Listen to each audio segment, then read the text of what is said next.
Hey, good morning, Arrow. What's happening, Mr. Good Bill? morning, Era.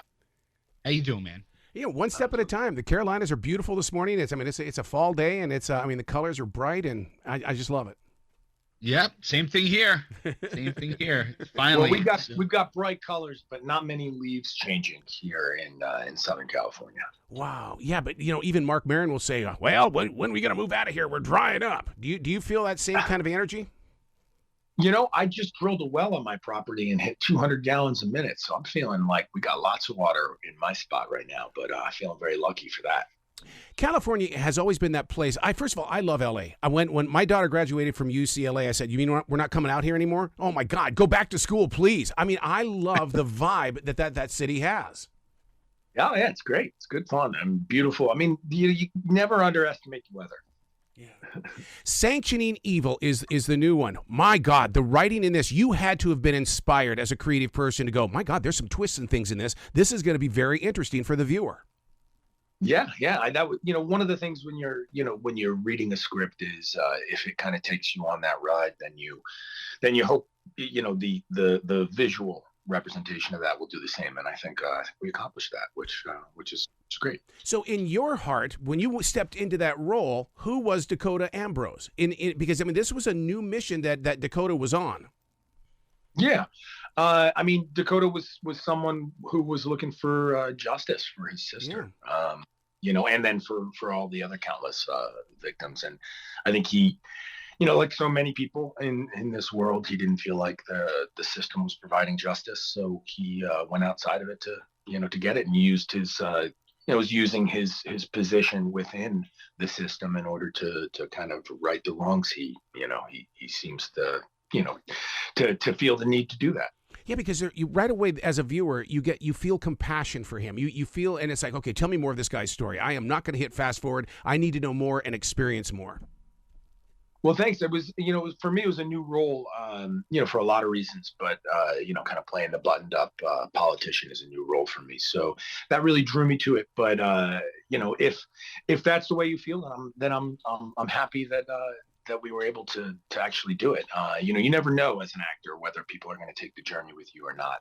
So you kind of got to put yourself into it and do your best and hope for the best. And I think it came out well. I watched it at the premiere in New York with my parents, and they loved it, and some friends, and they loved it, and my wife loved it, and my father-in-law and mother-in-law loved it, and my brothers loved it, and that's good enough for me. So. Being at those premieres, one of my jobs or one of my passions in life is I get to go to a lot of premieres because I'm part of a promotions company. But the thing is that to be there with the actors and stuff, I always worry about what you guys are feeling because you're seeing things that we're not because you lived it. What is that experience like for you personally? Oh, it's always a little nerve-wracking watching yourself, and depending on it's never the same. Sometimes you watch it and you love it and you forget that it's you and you go on the journey, and sometimes all you see is your big nose and you can't look anywhere else, and then there's some combination of that. But for me, one of the best things for me is just when you're in the audience, you get to see and feel what the audience feels. You get to feel when they lean on their seat or when they're white knuckled on the handrest. And I think that's kind of the most interesting experience because you're as an actor, you're just trying to make it real in those moments, and you never really know exactly how it'll all fit together. So it's fun. It's fun to kind of explore it, and that was the first time I'd seen it as well, and then to see it on a big screen with the cast and crew around is always really, really, really fun. Speaking of that cast and crew, it's right here in my notes. I have to ask it. And how easy was it to gel? Because it looks like that you guys really got along. We can pick up on those expressions. Yeah, it's funny. Me and Tobias worked together a lot in the movie, and we have some pretty intense scenes. I actually only met Tobias. We shot this in mid-pandemic. This was like prime pandemic time when literally everything was locked down, and it was so difficult to shoot kind of anything. And we were shooting in New Jersey, and it was very difficult for those reasons. And because of those reasons, people couldn't really get together beforehand, and there was someone on set telling you to put your mask on and stay 6 feet away. So you're trying to like run lines, and someone's like, you have to step away, and you're like, but I can't hear them, it's windy. so all of that were kind of difficult to come over. But what was easy was, Tobias is a a pro who's been in the game for a long time, a working actor who's done such a wide breadth of work, and we kind of immediately gelled and started working on it, which what was kind of cool.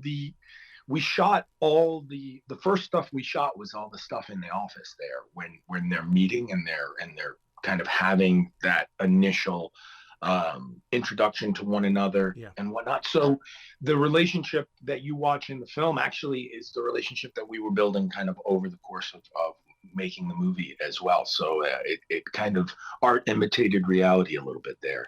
And, by the end, we were really close.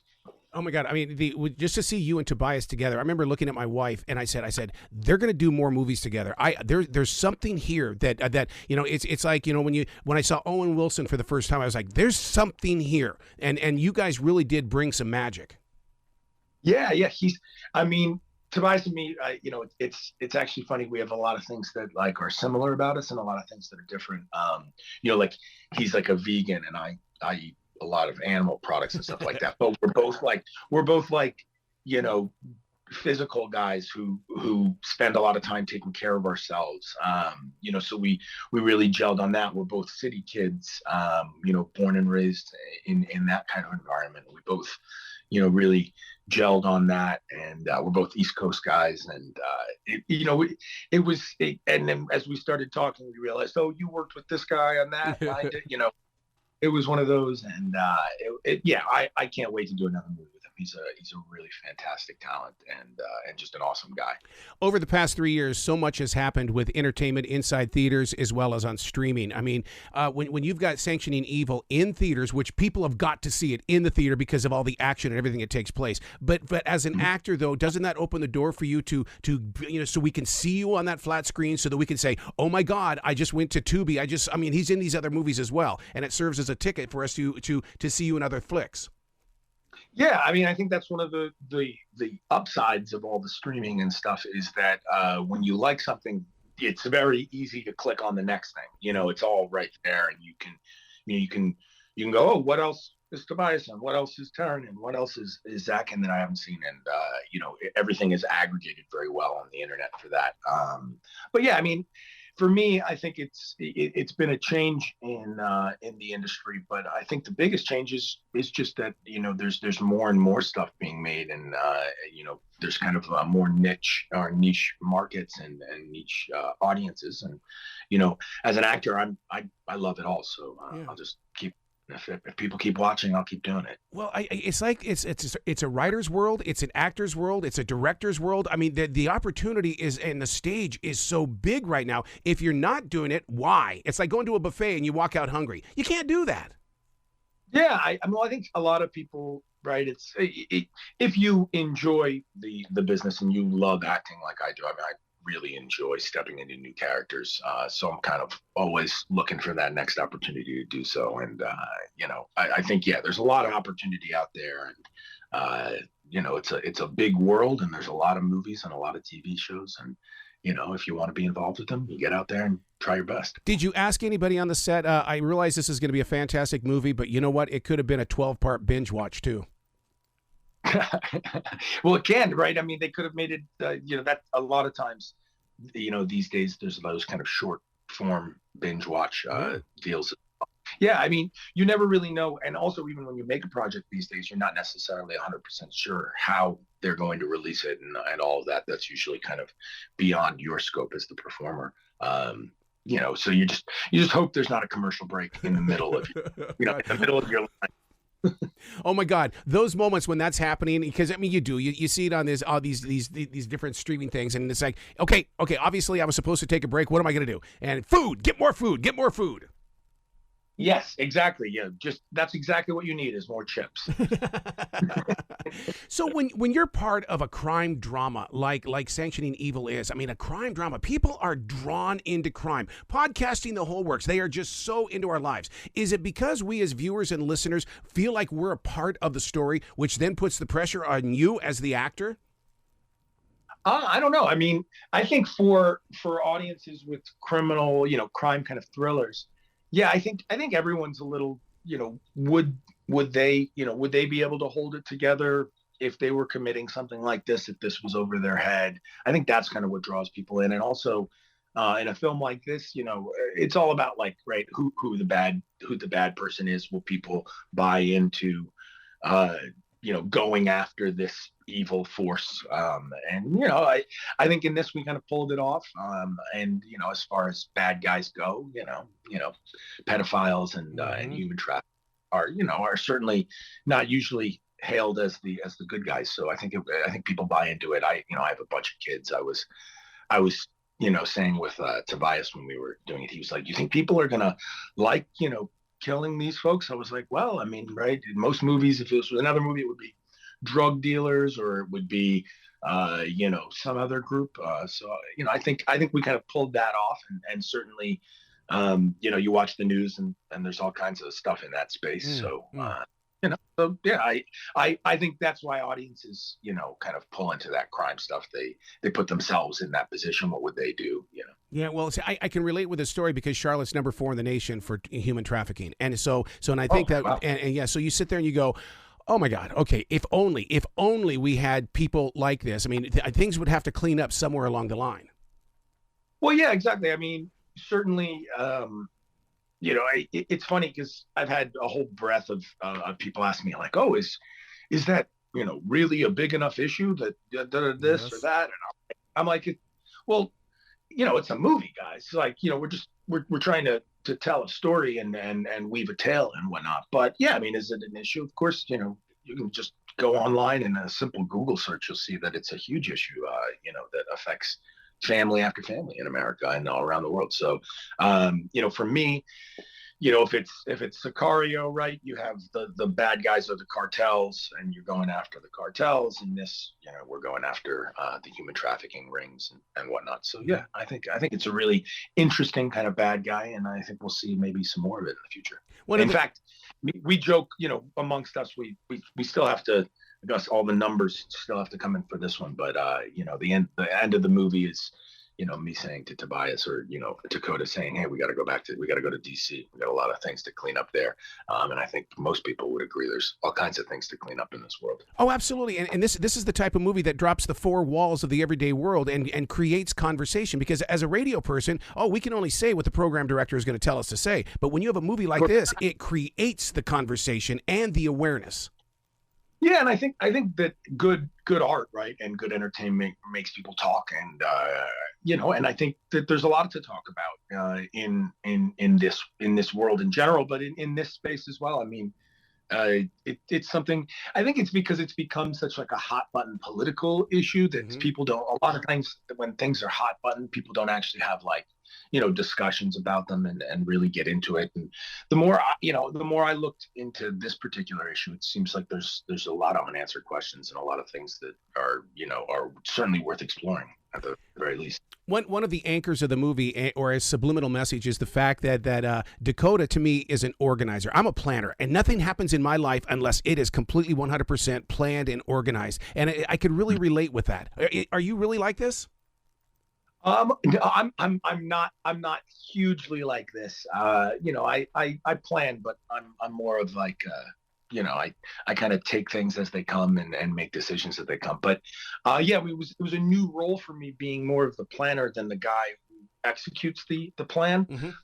Which kind of normally where I fit a lot of times in projects. They're like, all right, and now Zach's going to take a helicopter and shoot a missile at that guy or something. Whereas in this one, it was more in the planning and organizational element. So I was joking, like me and Tobias were sitting there and we were like, all right, how many crimes do we commit? And then we were talking about murder, and I was like, well, I think Dakota doesn't commit murder. I think he's more conspiracy to commit murder. I think more you're the one committing the murders. See, that's what I love about talking with those that have been on the set, is that, instead of sitting there reading about it, I love me some movie critics. I really do, and movie reviewers. But man, when you get in there and you get to hear what you guys are personally experiencing, that to me makes me fall in love with the movie even more. Yeah, with me, right, it's like I joke. I don't tend to read all that much critic stuff. I'm more of like an audience score guy on the Rotten Tomatoes than I am the read what the critics say. Although there have been some nice critic stuff. When a critic says something nice, everyone in the project will send that to you, so you end up saying you see that. They just send you like a one sentence where they're like, "Look, they liked what you did," and so I've seen a couple of things like that, and I'm sure there are ones that are out there that dog it as well, just like everything. But yeah, for us, for the actors and the people, the crew and everyone making the movie, we're always just doing our best and trying to tell a story. And I cook a lot, and I always joke that like critics are my kids, right? I have 4 kids, and there's no matter what I make, there's no way all 4 of them will be happy, unless it's French fries. You can make French fries, and all 4 of them will be happy, but you can't always eat French fries. Can't be on every meal. So I think that's the kind of the way I get it in my mind. This is how a radio person relates with what you just said. It's like when they want us to do a commercial for a doctor's facility, and I go, how many doctors work there? Well, there's 4 or 5. Oh, I'm not. Don't invite me into this. Nobody's going to be happy. All 5 of them have got to agree. Nobody's going to be happy. Do not invite me to this project. Of course, right. Well, I think that's generally the case. I mean, right. I'm playing a politician in this movie, right? It's like politicians, right? They're trying to make as many people happy as possible so they can get as many votes as they can get so they can continue being a politician, but they inevitably can't make everyone happy. So it's all the same. Wow. Well, congratulations on Sanctioning Evil. They're making a lot of movies in the Carolinas, so I expect you to make your way back to this state and so that you can make some movies down here as well. I can't wait. I would love to. I love the Carolinas. It's a beautiful, beautiful place. And I can't wait to be down there making a movie and, trying all the local cuisine and the local culture. Yeah, it's all tacos now, man. I mean, you walk into a taco joint, Really? Everybody's got a different flavor of taco, and you're going, okay, let's do it. So Carolina's the taco spot. Taco, yeah, that and barbecue, and of course, they have to mix it. I was going to say more barbecue. I was thinking more barbecue. Barbecue's like my favorite. Smoked meats. I'm a sucker for it. Please come back to the show anytime in the future. The door is always going to be open for you, Zach. All right, thanks, Arrow. You be brilliant, okay? All right, you too.